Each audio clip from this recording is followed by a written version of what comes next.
rupes chitilua rokho kumari namur manohi নমস্কাৰ সকলোকে স্বাগতম জনাইছোঁ। আজিৰ দিনটোত জাজিমুখত আচলতে আধ্যাত্মিকতাৰ এক বতাহ বলিছে বুলি আমি ক'ব পাৰোঁ। প্ৰথমবাৰৰ বাবে পদ্মনাভ শিল্পী সমাজ জাজিমুখৰ দ্বাৰা সদৌ অসম ভিত্তিত ভাওনা সংলাপ প্ৰতিযোগিতা ইয়াত অনুষ্ঠিত হৈ আছে। জাজিমুখস্থ ভকতগাঁও নামঘৰত হৈ আছে আৰু ইয়াত অসমৰ ভিন্ন প্ৰান্তৰ পৰা ভিন্ন জিলাৰ পৰা ইয়াত প্ৰতিযোগী আহিছে। ইয়াত আজি সঁচাকৈ জাজিমুখৰ কাৰণে এটা গৌৰৱোজ্জ্বল দিন, এটা ভাল লগা দিন। এটা কাৰণে ইয়াত আধ্যাত্মিকতাৰ এক পৰিৱেশ ৰচনা হৈছে পদ্মনাভ শিল্পী সমাজ জাজিমুখৰ দ্বাৰা। আজি এই পদ্মনাভ শিল্পী সমাজৰ জাজিমুখৰ বিষয়ববীয়াৰ লগতে এই অঞ্চলৰ কেইবাগৰাকী সাংস্কৃতিক কৰ্মী আছে। মই তেখেতসকলৰ কাষলৈ যাম আৰু তেখেতসকলৰ মনৰ কথা জানিব বিচাৰিম। আজিৰ দিনটোত প্ৰকৃতপক্ষে ইয়াত হৈছে কি, এটা আধুনিক কৈকেয়ী, আধুনিক আচলতে ভগৱানৰ ইয়াত জন্ম হৈছে নি বা আৱিৰ্ভাৱ হৈছে নি, ঠিক তেনেধৰণৰ কথাবোৰ আমি জানিবলৈ যত্ন কৰিম। আয়োজন কৰা ভাওনাৰ সংলাপ প্ৰতিযোগিতা মই শ্ৰী অগ্নি সাৱৰান শ্ৰী শ্ৰী ৰামচন্দ্ৰ বৈকুণ্ঠ যাত্ৰা নাটভাগীৰ পূৰ্বনখাৰ জৰিয়তে সংলাপ প্ৰক্ষেপণ কৰিবলৈ আগবাঢ়িছোঁ। কৃষ্ণ মায়াবী শক্তিৰ বলি ৰূপে চিটিলোৱা ৰক্ষো কুমাৰী নামবোৰ মানসী তেওঁলোকৰ অকল সৌন্দৰ্যৰ সন্মিলিতৰূপেৰে মই আছিলোঁ ত্ৰিভুৱন বিজয়ী দহাননৰ ভগিনী যদিওবা মই ৰক্ষণ কুলোজ তথাপিতো ব্ৰহ্মতেজ বিৰাজিত মোৰ শৰীৰ, কাৰণ পিতৃৰ বিশ্বশ্ৰমা ব্ৰহ্মকুলী হস্তমূলকৰাকাৰে মৃত্যু কৰি মোৰ জন্মগত নাম কোনে কোনে মই বোলে আৰু কোনলে ক'লে মই হেনো সৰ্বনখা। আজি মই মানসী নকওঁ, আজি মই সৰ্বনখা নামেৰে পৰিচিত জনকৰ মাজত মই সৰ্বনখা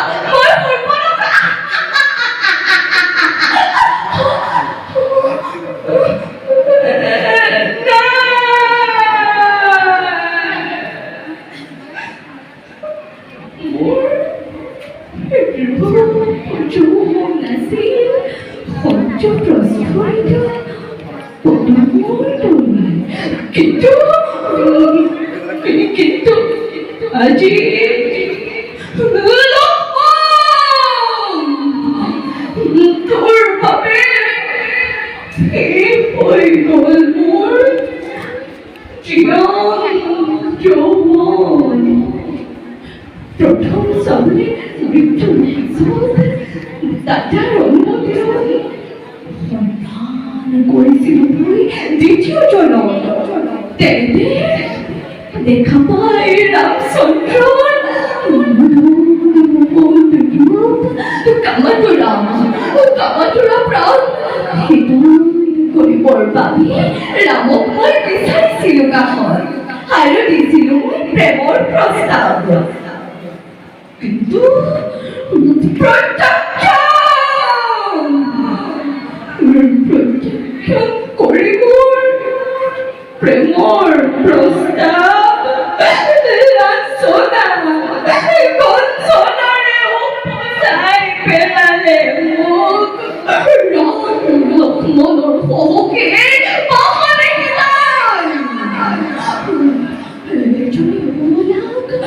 অসহায় অৱস্থাত মনৰ মাজত কৰোঁতে উৎপীড়ন ক্ষন্তেকণৰো তোৰ হৃদয়ত কম্পন নাহিলে সীতা কাঁদছে তোৰ কাপোৰ জাগ্ৰত কৰিলে মোৰ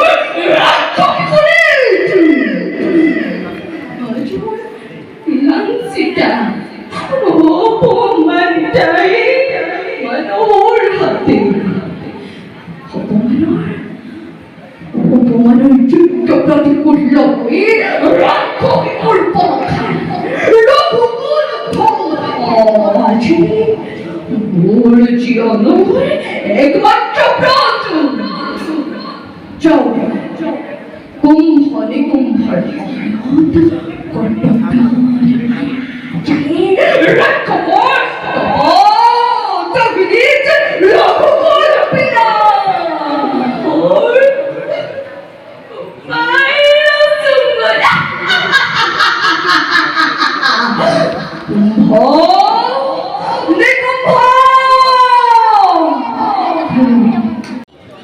পদ্মনাভ শিল্পী সমাজৰ সন্মানীয় পৰিচালক মাধৱ হাজৰিকা ডাঙৰীয়া আছে আৰু তেখেতে যথেষ্ট উদ্যোগ লৈছে জাজিমুখত এক আধ্যাত্মিকতাৰ পৰিৱেশ ৰচনা কৰিবৰ কাৰণে। তাৰ ব্যতিক্ৰম নহয় আজি আপোনাৰ ভকতগাঁও নামঘৰটো। মই তেখেতৰ পৰা জানিব বিচাৰিম আজিৰ এই যিটো সদৌ অসম ভিত্তিত ভাওনা সংলাপ প্ৰতিযোগিতা, এই কথাষাৰ আপোনাৰ মনলৈ কেনেকৈ আহিল? সমূহ অসমবাসী ৰাইজলৈ মান্য অনুসাৰে সশ্ৰদ্ধ প্ৰণিপাত নিবেদন কৰিছোঁ। 2022 বৰ্ষত জন্মগ্ৰহণ কৰা পদ্মনাভ শিল্পী সমাজৰ তৃতীয় বাৰ্ষিক প্ৰতিষ্ঠা দিৱসৰ লগত সংগতি ৰাখি আজি আমি ভকতগাঁও নামঘৰৰ পবিত্ৰ মজিয়াত সদৌ অসম ভিত্তিত ভাওনাৰ সংলাপ প্ৰতিযোগিতা আয়োজন কৰিছিলোঁ। ইতিমধ্যে সংলাপ প্ৰতিযোগিতা আৰম্ভ হৈ আছে। আমি সুখী আৰু আনন্দিত। নতুন প্ৰজন্ম আগবাঢ়ি আহি অসমীয়া ভাষা, আমাৰ উদ্দেশ্য আছিল অসমীয়া ভাষাটো আমি কিদৰে ক'ব পাৰোঁ, লিখিব পাৰোঁ, অসমীয়া ভাষাৰ জ্ঞান দিবৰ কাৰণে আমি ভাষা কিদৰে ক'ব লাগে, আমি ভাষা কিদৰে লিখিব লাগে। অসমীয়া ভাষা যদি শিকিবলৈ যাওঁ আমি ভাওনা সংলাপ যদি সুন্দৰভাৱে উপস্থাপন প্ৰক্ষেপণ কৰিব পাৰোঁ, অসমীয়া ভাষাও আমি তাৰ অন্তৰালত শিকি যাব পাৰিম। সেই উদ্দেশ্যে পদ্মনাভ শিল্পী সমাজে শিশুসকলৰ মাজত সদৌ অসম ভিত্তিত ভাওনা সংলাপ প্ৰতিযোগিতা আয়োজন কৰিছিলোঁ আৰু ইতিমধ্যে প্ৰতিযোগিতা চলি আছে। গতিকে সকলো ৰাইজৰ ওচৰত আমি চিৰকৃতজ্ঞ হৈ ৰ'ব।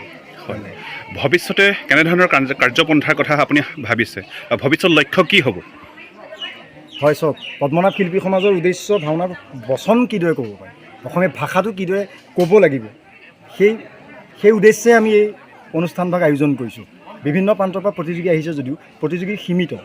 গতিকে আমি দুখিত। আজি সমাজত এনেকুৱা এটা চিন্তাধাৰা চলি আছে যে মোৰ ল'ৰাটোৱে, মোৰ ছোৱালীজনীয়ে ধৰক ইংৰাজী শব্দ এটা ব্যৱহাৰ কৰিছোঁ, মেইন চৰিত্ৰ কৰিব। সেই ফিল্ডটো লৈ থাকে অভিভাৱকসকলে যে মোৰ ল'ৰাই মেইন চৰিত্ৰ কৰিব, মোৰ ল'ৰাই দূতৰ ভাও নাগায়, কিন্তু ভাৱেই সেই উদ্দেশ্যেহে আমি সংলাপ প্ৰতিযোগিতা আয়োজন কৰিছোঁ যে বচন গাব পাৰিলেহে তুমি এজন শ্ৰেষ্ঠ অভিনেতা হ'ব পাৰিবা বা অসমীয়া ভাষা শিকিব পাৰিবা।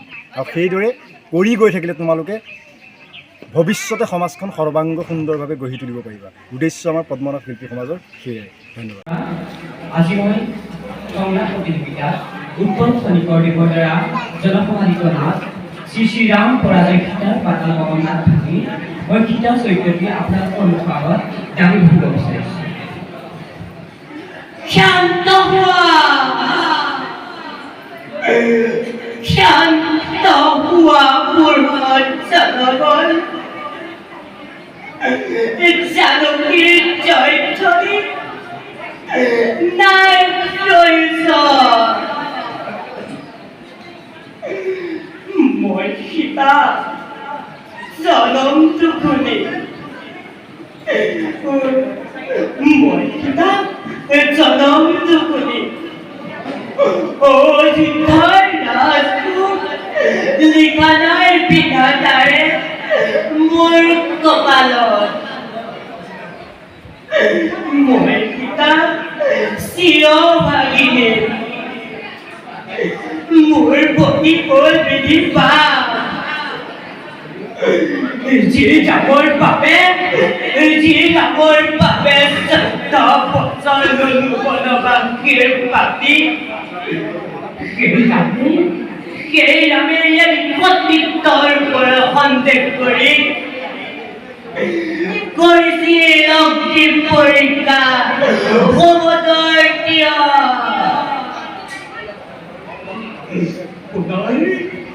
পুনৰ অযোধ্যাৰ কিয়লীয়া পদাৰ কথাত চালনাই এৰি আনিব অৰণ্যৰ মাজত।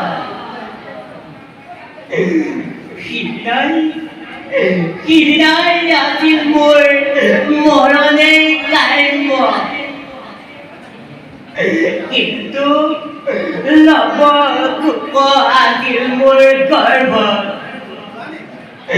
কেইমতে মাতো মই কি বাল্মীকিৰ তুলনাত আজিও ৰাখিলে এটা জীৱন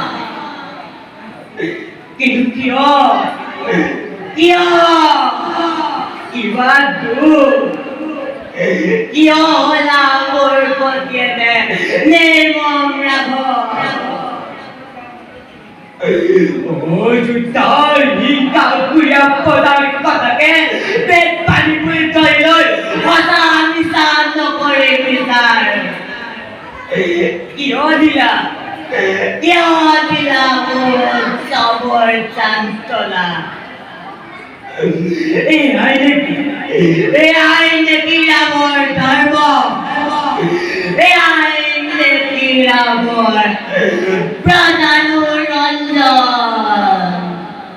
ধন্যবাদ মই এইবাৰ ৰিচা কলিতাৰ কাষলৈ যাম জাজিমুখৰ এগৰাকী সুকবি এগৰাকী সু অভিনেত্ৰী মই ৰিচা কলিতাৰ কাষলৈ যাম আৰু জানিব বিচাৰিম ইতিমধ্যে আমাৰ পৰিচালক মহোদয়ে জনাইছে যে ভাওনাৰ সংলাপৰ যোগেদি আমাৰ ভাষাৰ এটা প্ৰচাৰ হ'ব ভাষাৰ প্ৰসাৰ হ'ব আৰু ভাষাৰ বিকাশ হ'ব আপুনি কি ক'ব পোনপ্ৰথমে আপোনাৰ চেনেলৰ জৰিয়তে মই সকলোকে সশ্ৰদ্ধ সেৱা নিবেদন কৰিছোঁ আচলতে পদ্মনাভ শিল্পী সমাজ এটা ব্যতিক্ৰমী অনুষ্ঠান আমাৰ জাজিমুখৰ বাবে যিটো অনুষ্ঠানে আচলতে আজি 2-3 বছৰমানৰ পৰা এটা সাংস্কৃতিক যি ভাৱধাৰা আধ্যাত্মিক যি ভাৱধাৰা আমাৰ শিশুসকলৰ মাজত লৈ গৈছে আচলতে সেইটো এটা উল্লেখযোগ্য দিশ বুলি ক'ব লাগিব জাজিমুখৰ শিশুসকলৰ বাবে আৰু এতিয়া দেখা গৈছে যে আমাৰ জাজিমুখৰ শিশুসকলৰ ভয় ভাৱটো আঁতৰিছে আৰু তেওঁলোকে অভিনয়ৰ ক্ষেত্ৰত যেনেদৰে আগবাঢ়ি আহিছে আগতে আমি আমাৰ কথাই ক'ব লাগিব আমি সেইখন মঞ্চ পোৱা নাছিলোঁ আৰু পোৱা নাছিলোঁ বাবে এতিয়া হয়তো বহুখিনি আঁতৰত থাকিবলগীয়া হৈছে আৰু সেইবাবে আমি নিজে এখন মঞ্চ বাছি ল'বলগীয়া হৈছে কিন্তু এতিয়া শিশুসকলে সেইখিনি ক্ষেত্ৰত আচলতে তেওঁলোক সৌভাগ্যৱান বুলি মই ক'ব বিচাৰোঁ কাৰণ তেওঁলোকে এনেকুৱা এখন মঞ্চ পাইছে যে তেওঁলোকে নিৰ্ভয়ে কাৰো প্ৰতি মানে তেওঁলোকৰ ভয় ভাৱটো নাৰাখি মানে তেওঁলোক আগবাঢ়ি আহিব পাৰিছে আৰু সেয়া পদ্মনাভ শিল্পী সমাজে কৰি যোৱা ভাওনাবিলাকেই ইয়াৰ উদাহৰণ আৰু আজি যি প্ৰতিষ্ঠা দিৱসৰ লগত সংগতি ৰাখি তেওঁলোকে ৰাতিলৈও এখন ভাওনা আৰম্ভ কৰিব ৰাতিলৈ এখন ভাওনা ৰাখিছে ৰুক্মিণী ঘৰত আৰু তাতে আমাৰ দেখা যাব শিশুসকলৰ অভিনয় আজি সাৱলীল অভিনয় সেয়াই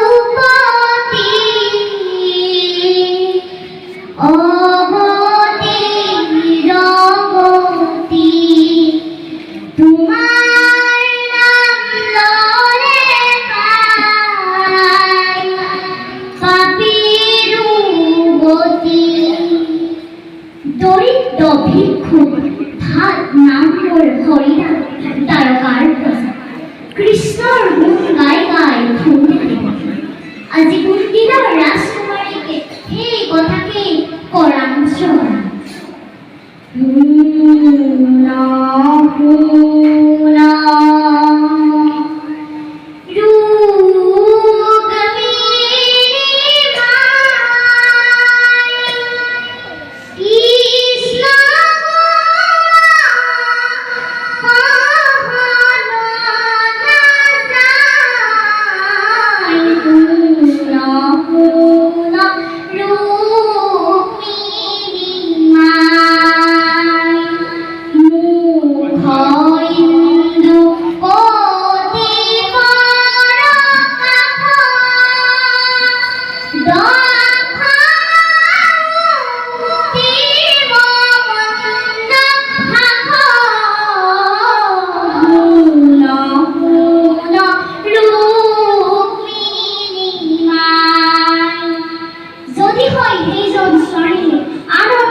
এইবাৰ নৃপেন বৰা ডাঙৰীৰ কাষলৈ যাম। আপুনি আজি প্ৰতিযোগীসকলে সংলাপ উপস্থাপন কৰাৰ সময়ত আপুনি নিচেই কাষৰ পৰা চাই আছে, ওচৰৰ পৰা চাই আছে, আৰু আপুনি গোটেইখিনি পাণ কৰি আছে। কেনেকুৱা লাগিলে শিশুসকলৰ যি সংলাপ উপস্থাপন আপুনি কেনেকুৱা পালে এগৰাকী অভিনেতা হিচাপে? মই সঁচাকৈ আজি মানে কি বহুত গৌৰৱান্বিত যে জাজিমুখতো এনেকুৱা প্ৰতিভা কিছুমান লুকাই আছে বুলি মই একচুৱেলি ভবা নাছিলোঁ আগতে। আৰু আজি মই মানে মোৰ নিজৰ চকুৰ আগত পদ্মনাভ শিল্পী সমাজৰ চেষ্টাত আমাৰ শিশুসকল আজি মানে এটা নিৰ্দিষ্ট গতিত যাব পৰা হৈছে। আৰু মই সঁচাকৈ বিৰাট গৌৰৱান্বিত। আৰু পদ্মনাভ শিল্পী সমাজৰ যি ব্যতিক্ৰম যি প্ৰচেষ্টা তেওঁলোকৰ সেয়া সদায় থাকক, আৰু আমি সদায় তেওঁলোকক যি পাৰোঁ আহু পুৰুষাৰ্থে আমি চেষ্টা কৰি যাম সহায় কৰিবলৈ।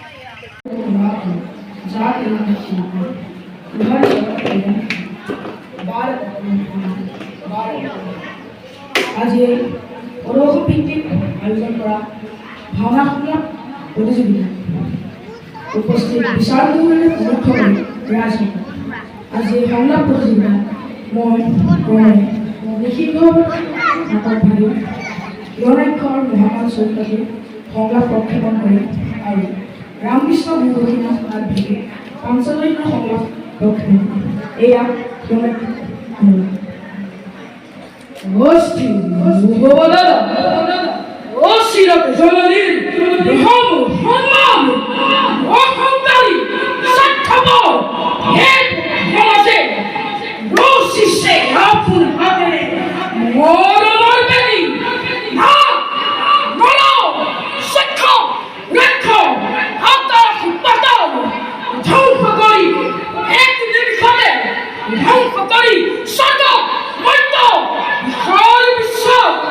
নতুন সৃষ্টিৰ মই মেলি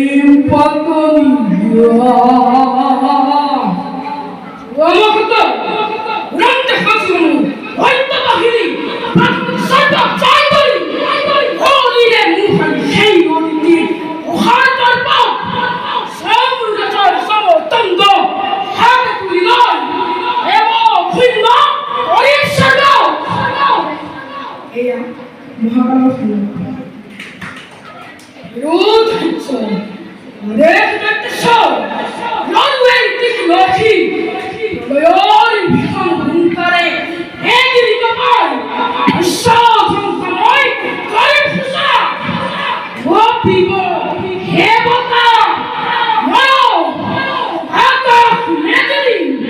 সৃষ্টি হ'বৰে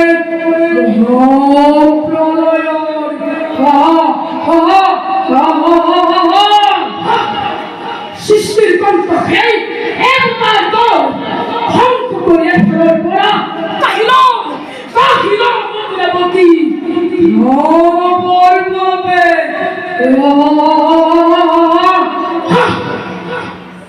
এয়া পাঁচজনৰ সন্মুখ সাগৰ বক্ষত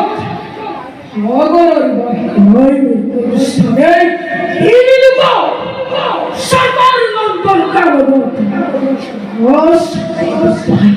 অনুষ্ঠানে সাগৰ নন্দন সামান্য দুখৰ বাবে শিৰে লৈ একতাৰ অভিশাপ জন্মলৈ সাগৰৰ গৰ্ভত অকাশ্য জীৱন হে প্ৰভু নাৰায়ণ ধীৰে চৰণ চিন্তা কৰি আছো কেৱল মুক্তিৰ বাবে আকৌ ভাৰতৰ দিনতে সৰুপুত্ৰ হৰণ নকৰিলে মোৰ মুক্তি নহয় সম্ভৱ।